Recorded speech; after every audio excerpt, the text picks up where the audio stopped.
Dünya Sağlık Örgütü'ne göre dünyada 47,5 milyon insan bir tür demans hastası ve 2050 yılına kadar bu sayının 115 milyonu aşabileceği belirtiliyor.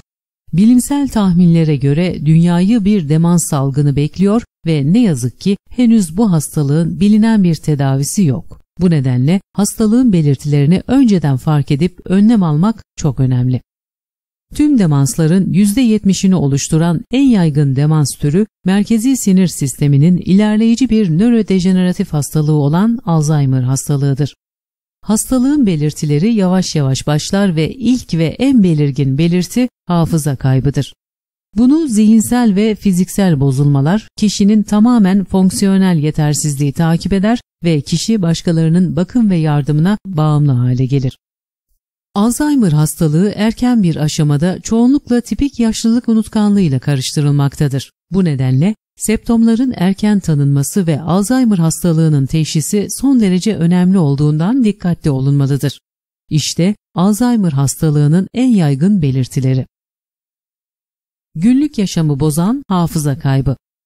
Alzheimer hastalığının en yaygın belirtilerinden biri, özellikle erken evrede yeni öğrenilen bilgilerin unutulmasıdır. Önemli tarihleri veya olayları unutmak ve aynı soruları tekrar tekrar sormak da belirtiler arasındadır.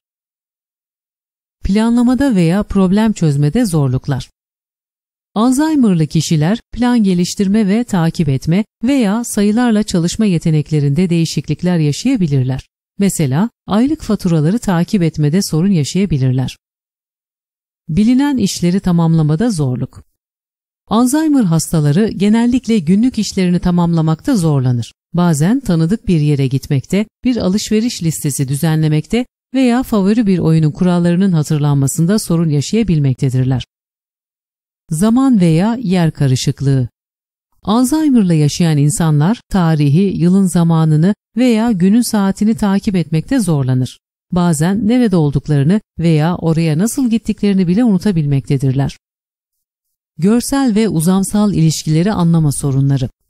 Alzheimer'lı bazı insanlar sürüş sorunlarına neden olabilecek mesafeleri, renk veya kontrastı belirlemede sorun yaşayabilmektedirler.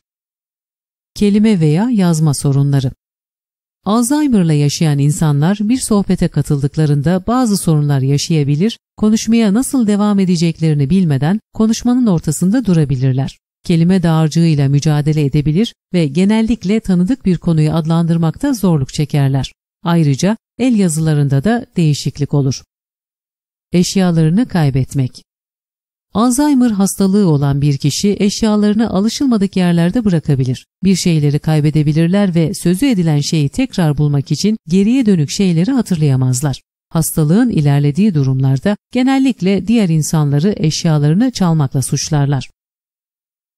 Zayıf muhakeme.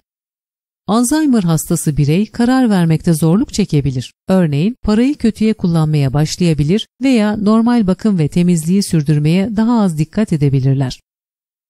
İşten veya sosyal faaliyetlerden vazgeçme.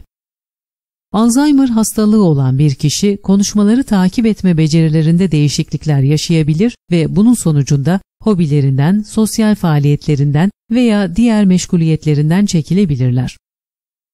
Ruh hali ve kişilik değişiklikleri. Alzheimer hastası bireyler ruh hali ve kişilik değişiklikleri yaşayabilir, kafası karışabilir, şüpheli, depresif, çekingen veya endişeli olabilirler.